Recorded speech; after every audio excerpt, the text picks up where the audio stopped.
Hello, everybody. Thank you so much for joining us today for this month's Design Dialogue session. This week, we're talking about Skyline design. And so we're going to talk about everything that you can essentially do on a rooftop. We have a great range of panelists who are with us today, who I'll introduce in a moment. But before we get started, I just want to go through some of the topics that we will be covering. So we'll be talking about key strategies when you're considering rooftop design, as well as design tips, essential considerations, and hopefully we can get a little bit of insight from our panelists to anticipate some future trends that we're hoping to see. So I'll start off by introducing myself. My name is Ashley Smith, and I am the Director of Architect and Designer Partnerships for Urban Bonfire and Kalamazoo. I have been working in the outdoor kitchen design world for about 9 years, and my background is in interior design. And then we have 3 amazing panelists with us today who will let them introduce themselves. And so, Rob Spanier, we'll start with you. Thanks so much for having me. Really an honor to be a part of this lovely discussion. Rob Spanier, president of the Spanier Group.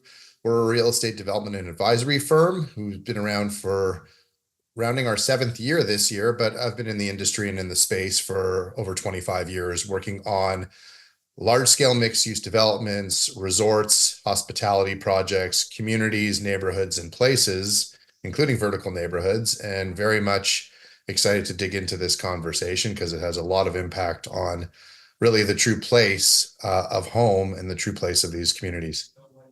Thank you, Rob. Peter, do you want to go next? Sure. Yeah, thanks, Ashley.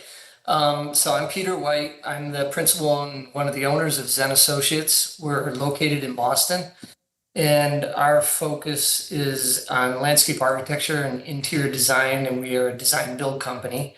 Our work is ongoing up and down the Northeast Seaboard, from Florida, the DC area, and the New York, Boston region. And most of our work is a very kind of special residential with some focus on Asian or Japanese style design. Wonderful. And Robert Green, do you want to tell us a bit about yourself? Thanks, Ashley. So I'm Robert Green. I'm part of the team at Harrison Green, a landscape design, build, and maintenance firm based in Brooklyn. So we specialize in thoughtful, high-impact outdoor spaces that connect people to nature, especially in urban environments where space is at a premium. Our work spans residential, rooftops, terraces, rear gardens for brownstones, all throughout New York and beyond. So I guess kind of what makes us unique is the holistic approach. We handle everything from the initial concept all the way through to construction, then long-term maintenance after that. So yeah, rooftop gardens has always kind of been an integral part of our practice. Wonderful. Thank you so much for joining us, to the 3 of you. So one of the reasons that I started thinking about rooftop design was I had sent out a survey to everybody who was part of our program. And essentially, everybody wanted to learn about rooftop design, or not everybody, but there were a lot of people who really wanted to learn more about it. So I thought it would be a great opportunity to bring people on to speak specifically about this. And also, it has a bit of a background on the Urban Bonfire side too, because one of the reasons that we switched to aluminum product over stainless steel is because we were doing a lot of rooftop applications. And so we wanted something a little bit more lightweight, because we know that weight is a limiting factor. But that would still really withstand all of the elements, especially if it's completely exposed on a rooftop. So I will start with the first question, and I'll direct it to Peter first. And it's really just, why is rooftop design important in your practice? We do a lot of rooftop projects, and I think one of the reasons it's pretty important is many of our clients have a city property, which often and usually includes a rooftop, a penthouse unit, as opposed to the project that maybe we were working on first or second that's out somewhere else in a rural area or on a cape or in the islands. So rooftops, the client often brings us to their project in the city. So we've had to always answer that call. And also, because we're a design build company, we gravitate towards many projects that are like this one that's on the screen, that are in the city and what we're always looking to do is expand the client's living space from the inside to the outside and take advantage of, make common sense of, hey, you paid for this unit that's maybe 3 or 4 thousand square feet. The rooftop is a big part of that square footage, and clients are asking, how can we make the best use of that space and make it very personal? So that's why they've always been important for us. Something that we talk about a lot in different kind of talks and features that we do is that there's a move to urbanity. And so we're seeing a lot of people kind of move into those cities, but they still want these really well-designed, thoughtful outdoor spaces where they can entertain. So I'm sure you're hopefully seeing that same trend that we've kind of been seeing, and which again is one of the reasons why we switched to aluminum, so that we could accommodate a lot more of these projects. Yeah. Yeah, you have a question later on that would talk about that, about what we like to see on the rooftops. I think that's a good topic, and you guys have addressed that well. Thank you. Rob Spanier, do you want to answer this question next? Why is outdoor rooftop design important in your practice? For sure. And Peter sort of opened the door, my opinion properly. We work on a lot of what I call vertical neighborhoods. It's great to think that the dream some 30, 40 years ago was the small patch of grass and the house and the indoor and the outdoor, but we are seeing so much more urban revitalization and cities and vertical neighborhoods, which I call, condominiums and towers. And what even 6 years ago, we started to take a hard look with our clients about, it's not just the building and the ground floor footprint of what you see, it's the community that these people become a part of. And if you probably, some of you listening, and certainly my panelists will remember the old days of the barbecue that was chained to the upstairs pole with perhaps a cover, perhaps not. And what is so exciting to see is that the world's evolving significantly. While the units may have gotten smaller over the last 20 years, the amenity spaces, the indoor outdoor spaces have become a real important feature for quality of life.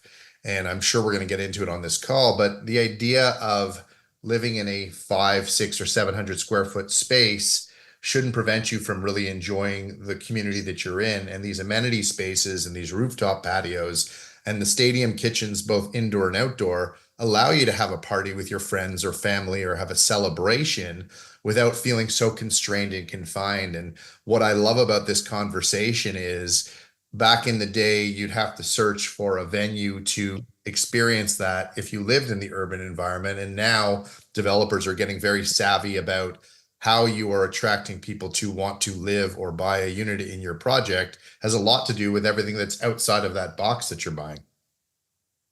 Right. Yeah. Awesome. Robert Green, do you want to tackle this one last? I mean, these guys nailed it on the head. It's all about maximizing urban real estate. There's some real underutilized spaces in some of these dense cities, New York especially, and designing these rooftop spaces unlocks this space that clients may never have had access to before, and allows them to expand their usable area. But also it kind of allows the homeowner to reconnect to nature. Again, New York's a great example of this, with access to green space being limited.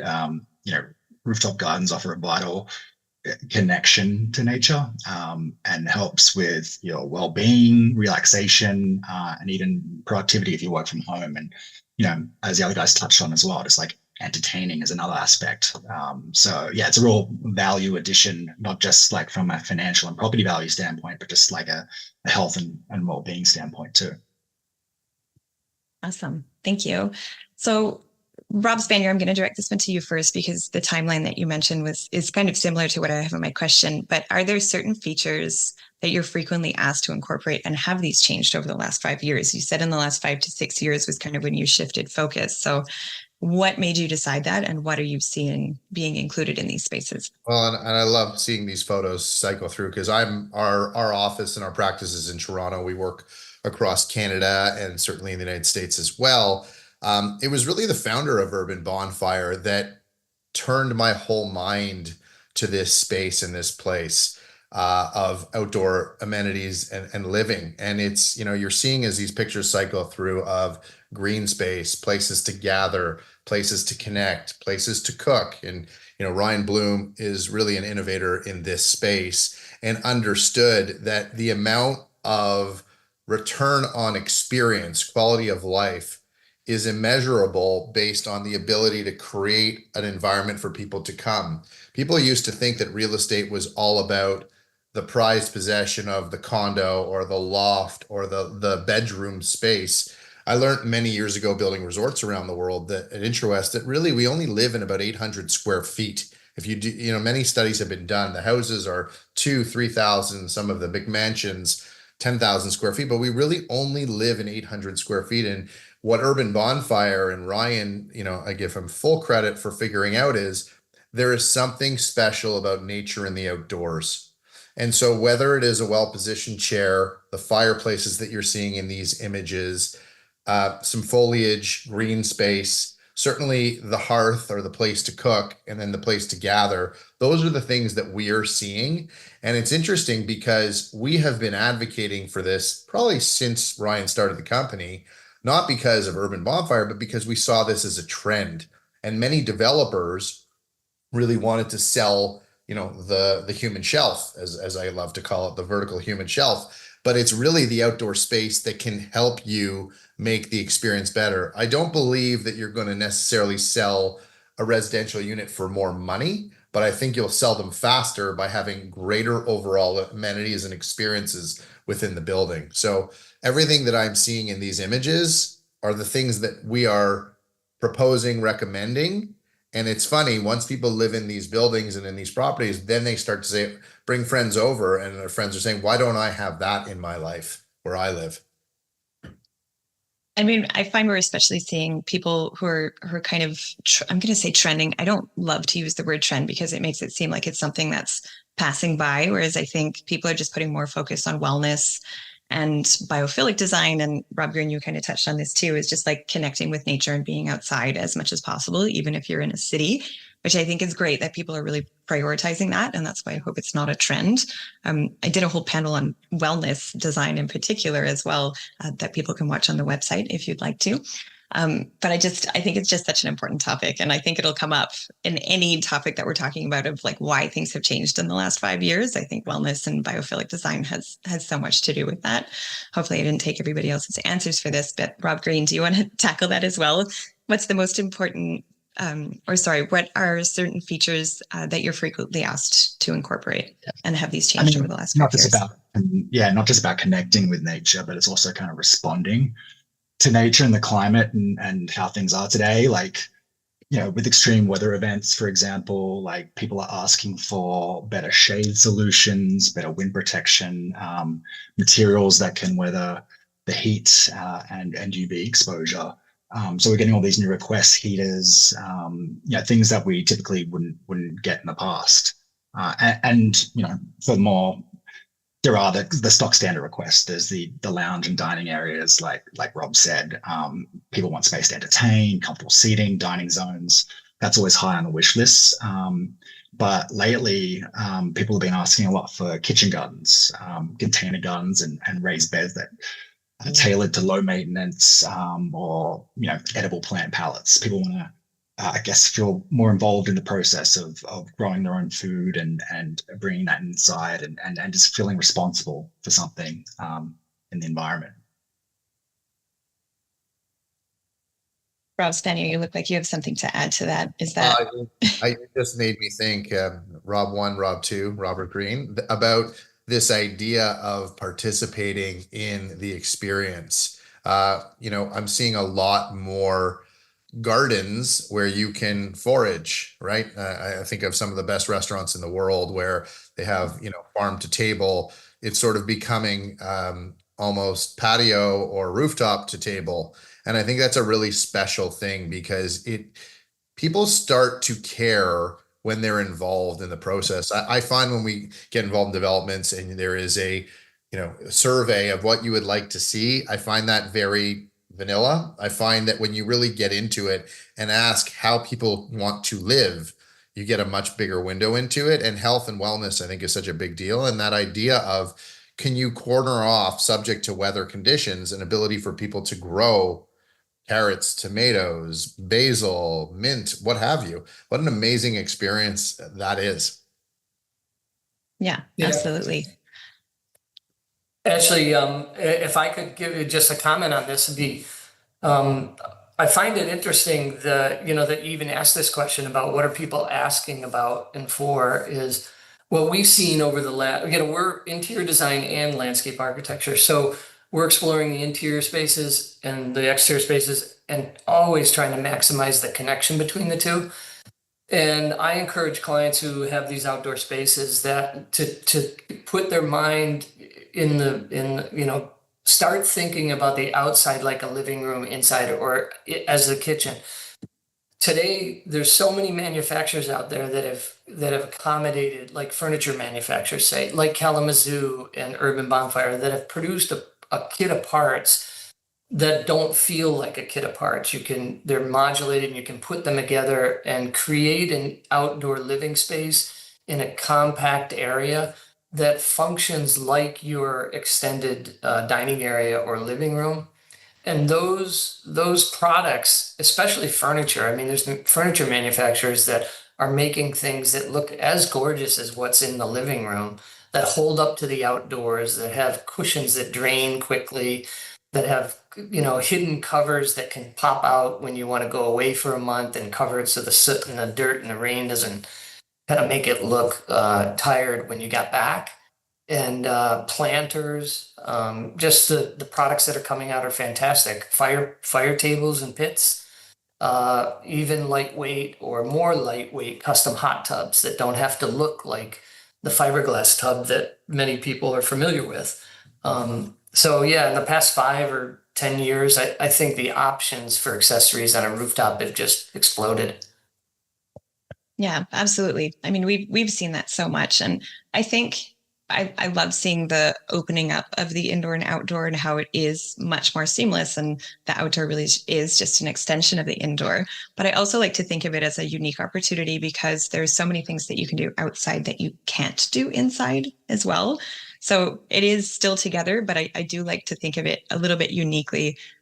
Like when we're asking a client when they're designing their outdoor kitchen, it's like, what is something that you would love to cook that you cannot currently cook in your indoor kitchen, as an example, because you have the option to cook over a live flame if you want a gaucho grill, or you have a pizza oven that's getting up to 1,000 degrees. And this is a limitation for the indoor that you can really explore in the outdoor that I think people don't necessarily think about because they're always thinking about the indoor comparison and the limitations of that. So I like to think it opens it up a little bit too.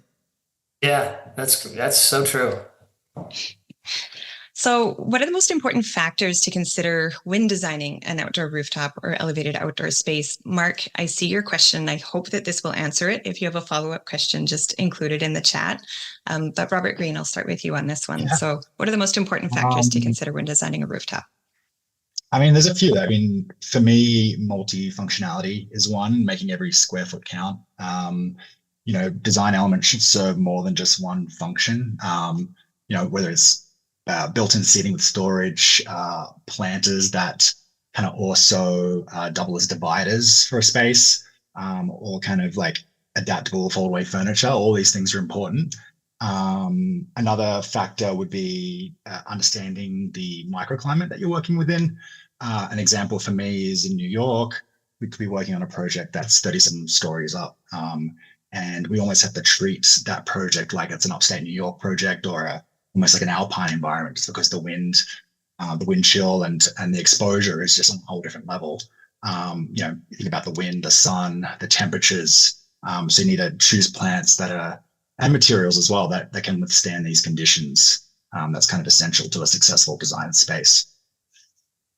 When you're involved in a project, do you already know if the structure can withstand any additional weight, or are you part of that process as well?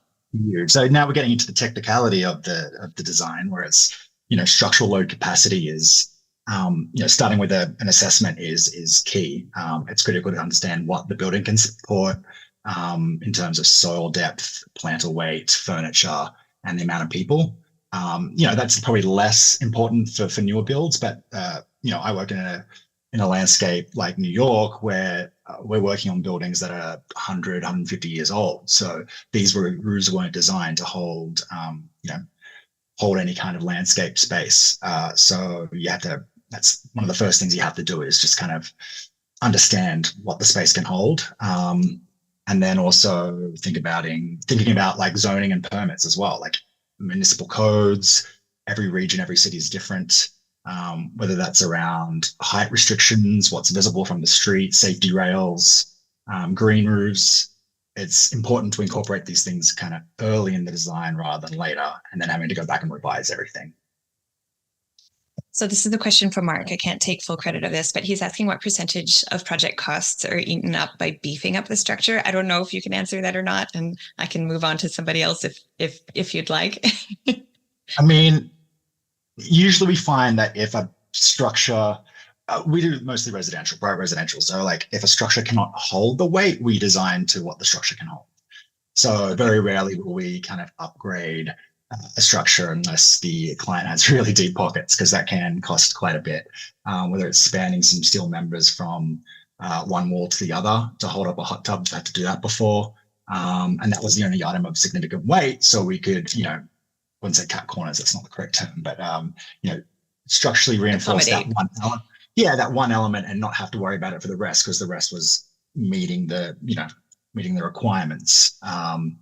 But yeah, it can be quite a significant cost, and rarely you'll find people willing to spend that to get the rooftop garden. They're more likely just to go buy another residence. Okay, gotcha. Peter, do you want to go next on this one? So, what are the most important factors to consider when designing a rooftop or elevated outdoor space? And in addition to that, if you are doing something where maybe you need to add additional structural support, what kind of cost is that, and does that affect the obviously budget? Well, the priority first is to get the program from the client. What is it they want to get out of the project, and then really start the creative side of the design process from that first. And like ground level landscape, you need to understand just what Robert talked about: wind, sun, the harsh climate. It can desiccate plants that you thought were, when they were planted were hardy, but you got to pay attention to the species requirement. Frozen soil, when the temperature warms up and the root ball is freezing cold or solid, the plant gets desiccated, and it's not always the deep cold. It's often the fluctuation between warm and cold. So the program allows you the freedom to come up with some creative ideas. And regarding, we do a lot of work in new construction and renovation on old buildings in Boston or New York, where Robert's at. And there are some things to consider. If the house is a gut renovation, then reinforcing a rooftop in an old building, the whole dollar is not applied to the rooftop construction. It's part of the project.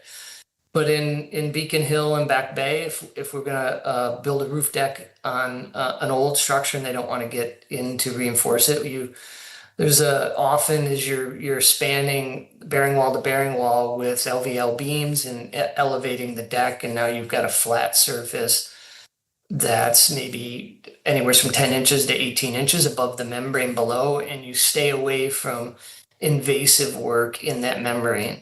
And in new construction, well, the assumption, we always expect that the new construction can handle everything, but you verify. You come in early with concepts that study weight and loads and placement and pass it to the team.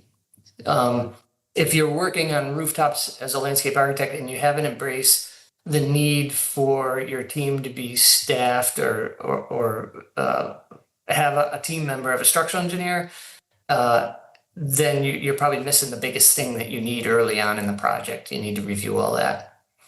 So, that there's two ways to skin the cats on getting that rooftop built: is build above it or find a new construction project. Got it. When you're dealing with rooftops, I imagine that you've come across situations where you've had to maybe hide something that is less aesthetically pleasing, like mechanical equipment or anything like that. Do you have any tips to get around that? And I'll start with you, Peter. Yeah. There's always ugly stuff on the rooftop, a view of the neighboring rooftop, the mechanical equipment, the vents that need to come and penetrate.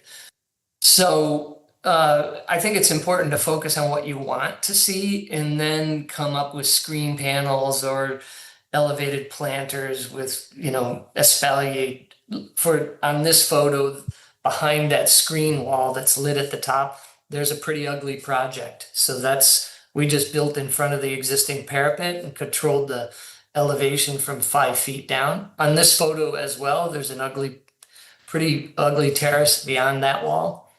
So that 5 to 6 foot elevation, if you can control that data line, you've kind of borrowed scenery of the skyline and controlled the view of your courtyard.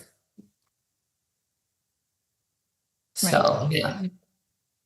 Always things to hide. It's so many things that are outside of your control when you're trying to build a really aesthetically pleasing space. Robert Green, do you have anything that you want to add to that? Do you have any unique ways of working around some of this stuff? I mean, like Peter said, I think every project we do, there's some form of screening, whether it be, screening the noise from an HVAC unit or, views or some undesirable aspect of the terrace. Like I was saying before, we mainly work on older building rooftops, and there's always something that the client and the designer doesn't want to see when it's all said and done. So it's about incorporating like slatted wood fences, powder coated panels, green walls, evergreen shrub hedges, to create these kind of visual buffer zones. But it's also important to integrate these elements and incorporate them into the design narrative in some way, treating them almost like a backstage area where, people can still get access if they need to. You can store maintenance equipment, tools. So it's hidden, but it's accessible. Kind of like a service corridor in a hospitality project or a restaurant. Like, people need to be able to get there, but you kind of don't want to know that it exists. So I always think that it's important to highlight that when you're designing around something you want to visually screen. Yeah, which is why people hire designers, right? Everything is intentional and everything looks like it has a purpose, and everything that happens behind the scenes, nobody sees or knows about. And to me, that's a really good sign of good design. Well, what's interesting is that all these pictures that are cycling through, you got to think of design, or at least I do, like a painting. There's a foreground, middle ground, and a background. And if you really think about, you mentioned before we got on the call about how beautiful the skylines were. Well, people and human behavior drives a lot of design. And sometimes designers can bring you to where you want to be. And sometimes you bring yourself into an experience and you feel it. And again, having built resorts around the world, I had the privilege of working with, one of the grandfathers of resort development, Eldon Beck, at a very young age, learning about how he thought about sun and shade and pedestrianization and pathways and neighborhoods. But to me, when you go and look at these spaces, you have to think about what is the experience. And I really think about human behavior in zones. I think it's so important because sometimes you can see these designs that try to throw everything at you and you don't know where to look, you don't know where to go. But if you really think about the different paces of human behavior, where you want to be, where is that shade and where is that bench and where is that sort of respite from the sun? Where is that cooking area that's actually going to give you a great experience? So many people make the mistake, if you think of the old days, of the barbecue was over here and everyone was hanging out over there. And that's why I love Urban Bonfire, because the island and bringing people together is such a critical aspect. And so if you really think about zones and places, that's what's so key. The only comment I'd make on the things that we think about, I think irrigation, and as you were talking about sort of the space between, is so critical, because sometimes you have these beautiful pictures and these plants do not survive, whether it's weather, inclement weather, seasonality, and or drainage, right? Like if you think about the hot tub comment or you think about irrigation of plants, you don't want to plant them and replant them every year. You love these things to live. And so I think that that's a really important thing. So when these rooftop spaces are being designed, where is the gas? Where is the water? Where is the shade? How do we actually have heat or other electrical components? Because it typically has been the afterthought. And again, then it becomes, well, how far is that run? Do I really want to spend that money to get that power or gas over there?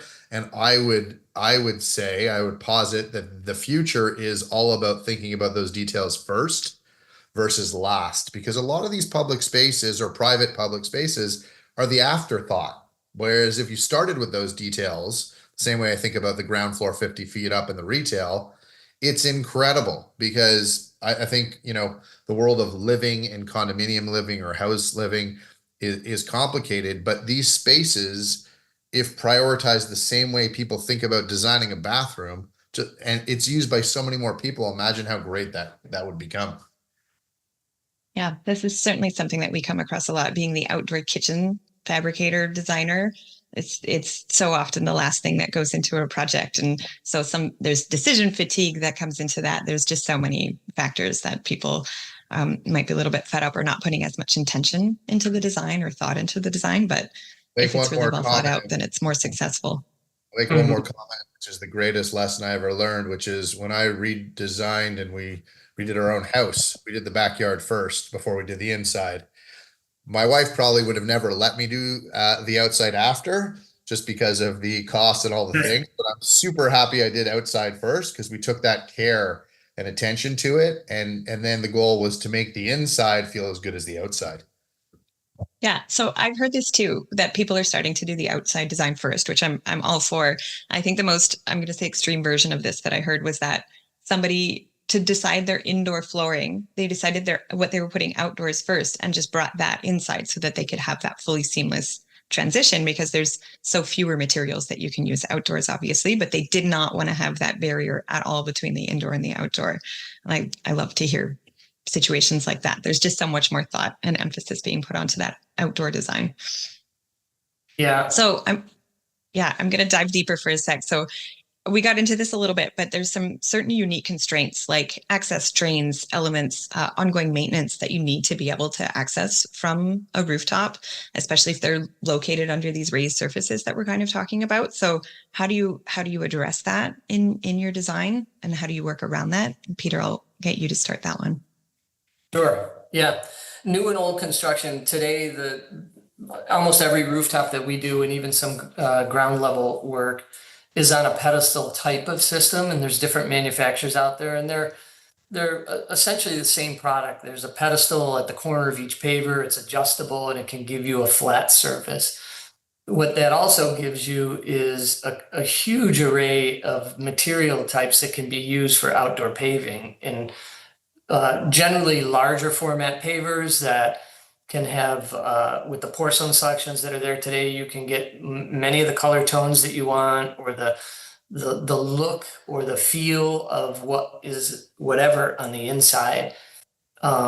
So protecting the drainage is a priority for every rooftop project. You need to identify where the rooftops are, where your pitches are, and your drain lines, and have an accessible panel and identify that. And it gets on a maintenance program with a client. You pick up the panel on the weekend, or have some maintenance people come over. You lift them up and check them once a year, or once every 2 or 3 years. There's not much debris that really should be getting down in there. Those accessibility panels live on the floor, live on some walls where you might have some valves for drainage, for irrigation systems. Your comment about the flooring, I think that pedestal system allows the membrane to be unaffected by the rooftop, but also allows you to create a near zero difference in the floor levels coming in and out of the building, whether it's a door or a sliding accordion doors. You can get a functional, practical terrace level and expand the living space twice when you open the doors. Yeah. Yeah.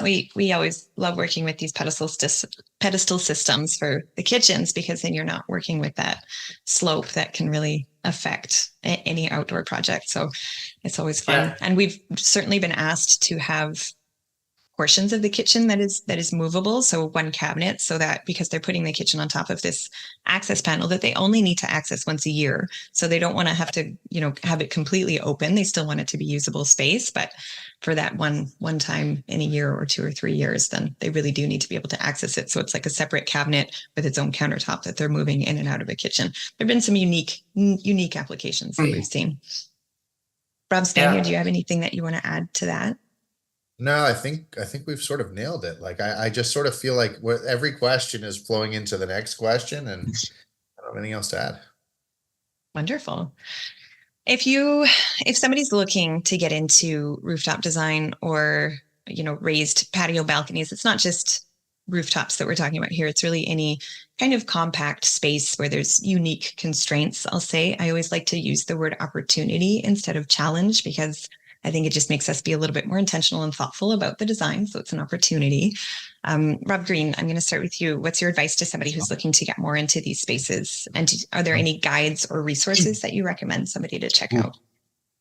I would always recommend understanding your local code. As I said earlier, every city, every region is different. Designing without some kind of compliance is a fast track to delays. So it's best to know what you can do from day one.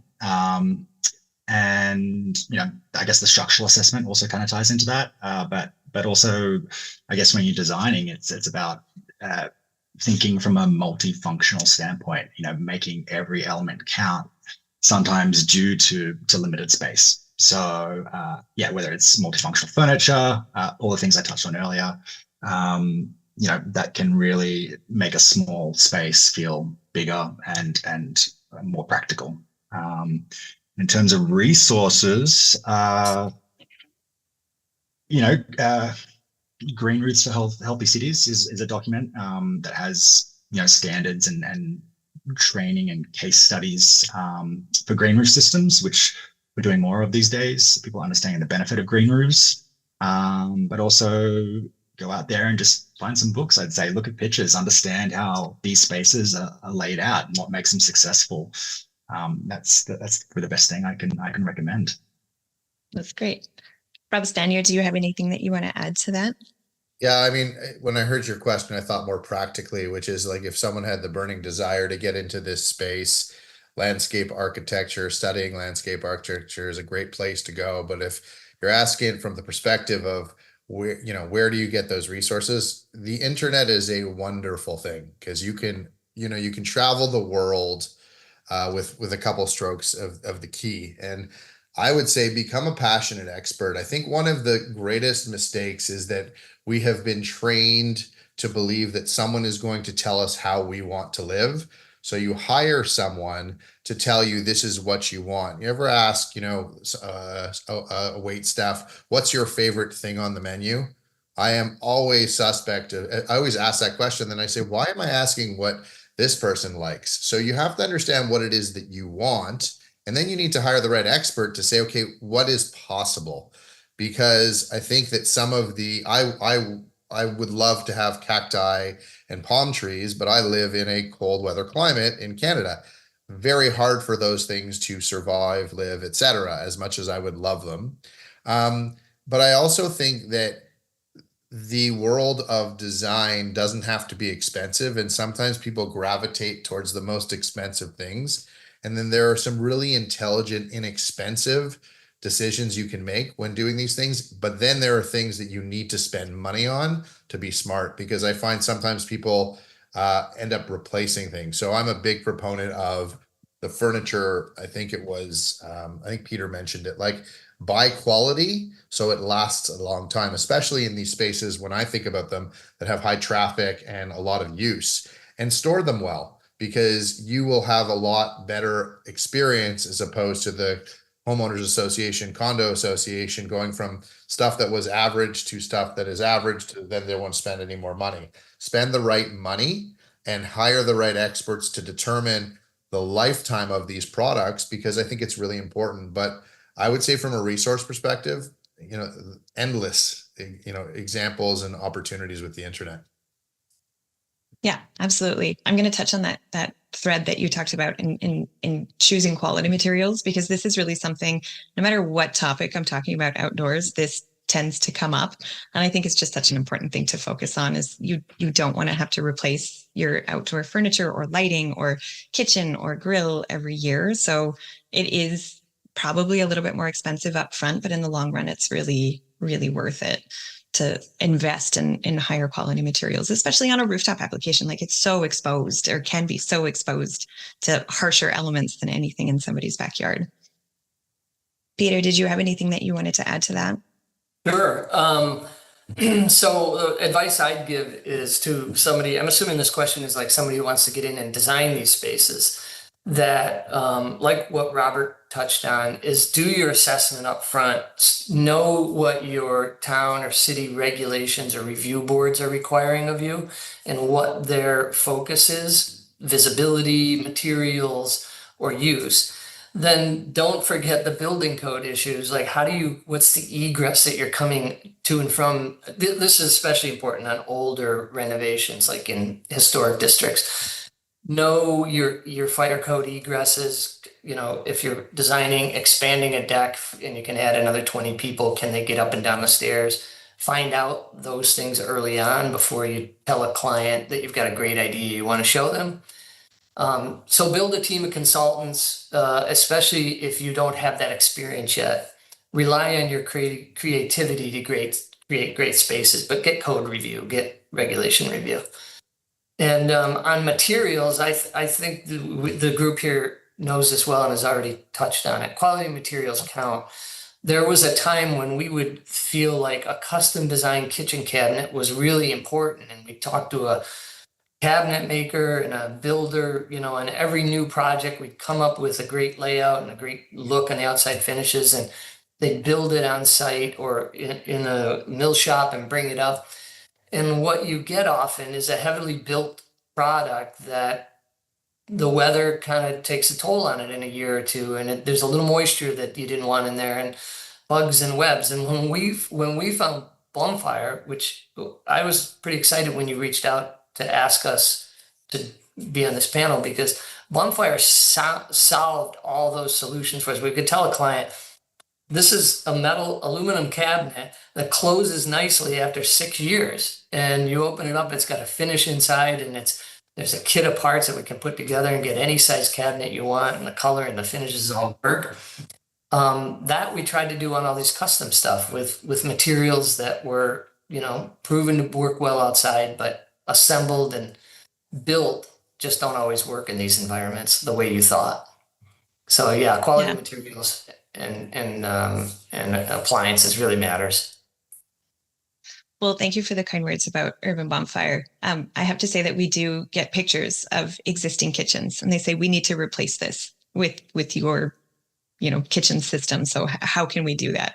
We're seeing that more and more, I think. And it's always, interesting. Sometimes you'll have worked on a project 5 years ago and it died, and then all of a sudden it comes back and it's showing a picture of an old kitchen and saying we need to replace this. So I think people are coming around to it, but I totally understand that it's more cost up front too. So there's a balance.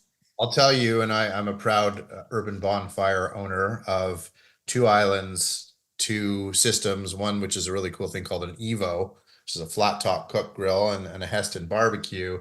Everything came from Urban Bonfire. I won't recommend something to clients, to projects, unless I've tested it myself and put my own money where my mouth is, because I just don't fundamentally believe it's a good idea. And we are super excited with I think it's year 5 now. Like, as you said, the doors close. The powder coated material, nothing has sort of weathered. It's exciting to see that, but the most exciting thing that I love about it is the panelization, because you can swap things out. And if there was to be a problem with a panel, it's one panel versus an entirely new kitchen. And I think that level of modularity and innovation, I think, is critical. And important for rooftops, I think. 100%. To bring us back to the topic. Listen, I mean, it's rooftops or not rooftops, the reality is that outdoor space, quality of life and living is critical. And I find that we're putting amenity spaces on ground floors to replace retail that will not function. Because one of the biggest mistakes in these buildings is that everyone, municipalities, cities, authorities think, well, the ground floor should always be retail. Not necessarily. So even if you think about the rooftop patio or amenity, it may be better placed on the ground floor and properly landscaped so that it has that privatized space. I think it's about understanding what the best experience is for the people who are going to be using them. certainly, yeah, you want it to be the best. It's not a good design, in my opinion, unless it's designed specifically for the people who are going to be using it. You can't just generalize design. It's always got to be meant for the people who are interacting with it. So we're coming up on time, and I do want to leave some time for questions. So I do have one more question. I'm going to ask you to keep it to one sentence if we can. So what do you hope to see more of in 2025 is the question. And this can be a specific item. It can be a trend. It can be, I don't know, what color. It can be really anything that you want. Rob Spanier, I'm going to get you to go first. Oh, of course you were getting me to go first. Somebody had to. One sentence, a commitment to the quality of place, period. Okay, I want you to expand on that. I'm going to get you to go more than a sentence. One sentence. The reality is that and again, in our market, which again is experiencing challenges on the residential front, lots of, economic pushes and pulls. What I want people to get to, and we're seeing this happen, is the focus of all of the non-core assets that people thought that they were selling or investing in, which is the ground floor 50 feet up, the amenity spaces, the place components, I think are so key. And so our lens at the Spanier Group is all about a term that is called place making. I call it place creation, which is the non-residential gross floor area, non-res GFA for short. All of those things, the commitment to the quality of those places, I think is critical for the quality of life of people, because people don't realize, and I'm always reminded when we're working on these projects and everyone has an opinion on what type of restaurant or what type of store. We're all consumers by human nature, and therefore we're all experts. And I would like us to be really excited about where we live, where we choose to buy, where we choose to go on vacation, and those experiences that are not, what does the bedroom look like? I think that's great, and that's a different conversation. But in the spirit of this discussion, a commitment to a quality of place for the rooftop patio. Wonderful. Thank you. Robert Green, do you want to go next? Something that I want to see more of, and I think Harrison Green is trying to incorporate more, is more sustainability into design practices without compromising on quality. So whether that's more biodiversity in urban design, using native plants, pollinators, turning small plots into green roofs, or something that just contributes to, I guess, the overall urban ecology.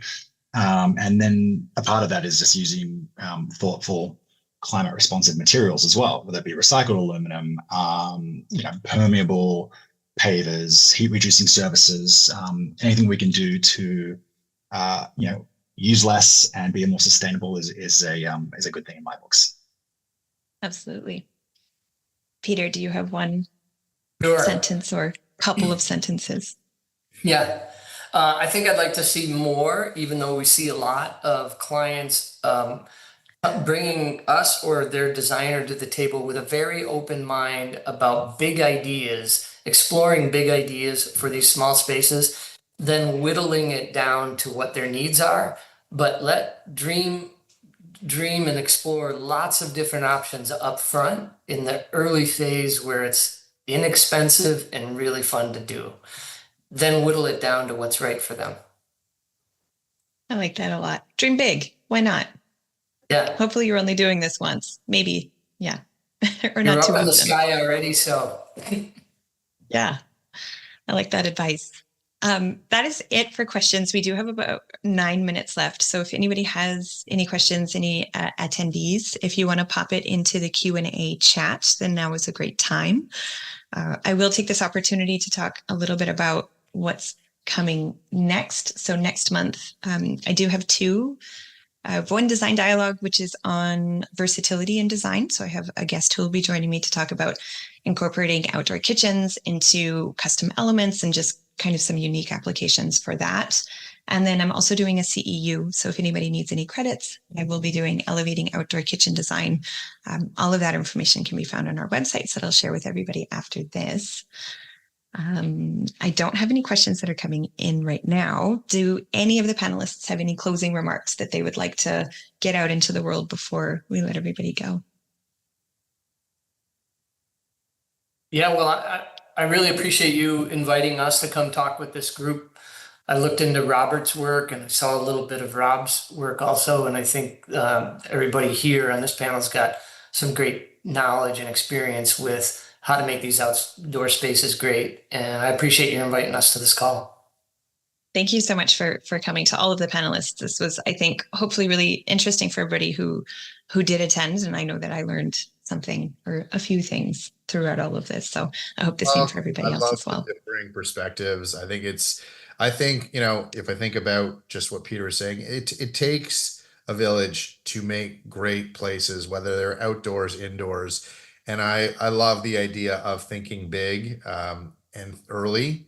And I just think it's all of these technicalities, because there cannot be one group that does all of the things. And I've learned so much through my work with Urban Bonfire, great landscape architects, urban designers. And I would say that you're going to do it hopefully only once, try to get it right. And it's not about the cost, it's about the thought process, because you can always value engineer. There are always solutions, but don't make the compromise because you've left it to the very end and just say, we've got to get it done. Yes, good advice. Shoot All for right, the I'm not stars. seeing any. I was going to say, shoot for the stars. If you miss, you'll fall on a nicely designed rooftop terrace. That just came to my mind. I'm going to trademark that one. Perfect. Love it. Awesome. Well, no questions have come in, so I'm going to say it was because everything was so comprehensive that we covered any possible question that could have been asked. But thank you again so much for your time to the panelists. I really appreciate you taking the time in these busy months for all outdoor design. If any of the attendees do have any questions that they would like me to send to the panelists after, please feel free to follow up with an email. I'll send out a recording of this over the next couple of days. Great. Thanks. Hey, thanks everybody. Rob, Robert, Ashley. Pleasure. Thank you. Thanks, Peter. Great. Bye. Bye.